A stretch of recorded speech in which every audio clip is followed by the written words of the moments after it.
அடுத்து உலகத்துல என்ன ஒரு குறை என்று சொன்னார். அல்லேலூயா. என்ன சொல்லுங்க? அது ஒரு குறையை சுட்டி காட்டுறான்னு சொன்னா கோபத்தினால அல்ல, எரிச்சலினால அல்ல. எதனால சொல்லுகிறார்? அன்பு வைத்து. அதான் வேதத்துல வாசிக்கிறோம். மார்க்கு 10ஆம் அதிகாரம் 21ஆம் வசனத்தை வாசிங்க.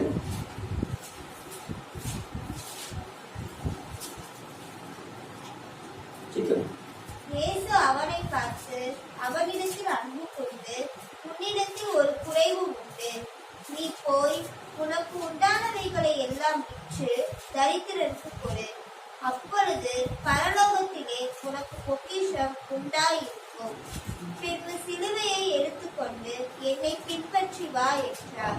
இங்கே அவனத்துல ஒரு குறையை சுட்டி காட்டுகிறார். நம்ம என்ன சொல்லுவோம்? குறை சொல்லிட்டே இருக்கிறாங்க. ஆனா ஆண்டவர் எதனால திரும்ப குறையை சுட்டி காட்டுறாரு? அன்பினாலே. அதை சரி பண்ணணும்.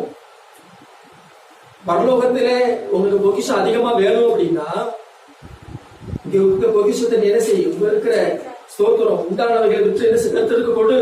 ஏன் அப்படி அவனுக்கு சொன்னாரு? எல்லாரும் அதை சொல்லலையே. ஏன் இந்த மனுஷனுக்கு மட்டும் அப்படி சொன்னாரு? இவன் ஐஸ்வர்யத்தின் மேல நம்பிக்கை வைத்திருந்தான். ஐஸ்வர்யத்தின் மேல என்ன வச்சிருந்தா? நம்பிக்கை.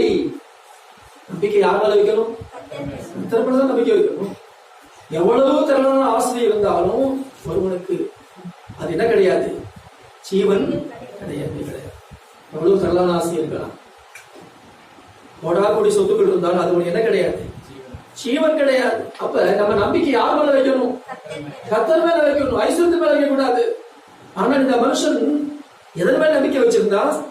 ஐஸ்வர்யத்துல நம்பிக்கை வச்சிருந்தா. ஆனா அவனுக்கு என்னவோ ஆசை, நித்திய ஜீவனுக்குள்ள போகணும். எனக்கு நித்திய ஜீவனுக்குள்ள போகணும். நற்பணிகளை கைக்கொள்ளு, அடுத்து உனக்கு உண்டானவைகள் எல்லாம் என்ன செய்ய கருத்தருக்கு. அப்ப கொடுக்கும்போது அந்த நம்பிக்கை ஆண்டவர் என்ன செய்யறாரு? அதை எடுத்து போடுகிறார். நீ கர்த்தர் மேல மாத்திரம் நம்பிக்கை வை.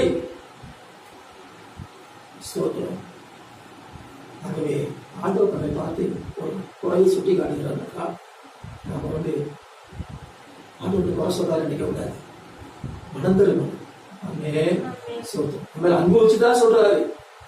நம்ம அனுபவிச்சதுனாலதான் ஒரு குறையை சுட்டி காட்டுகிறார். நம்ம என்ன செய்யணும்? ஜாக்கிரதையா இருந்து நம்ம என்ன செய்ய வேண்டும்? மனம் திரும்ப வேண்டும். எந்த குறையை ஆண்டவர் சுட்டி காட்டுகிறாரோ அந்த குறையிலிருந்து நம்ம என்ன செய்யணும்? மனம் திரும்பணும்.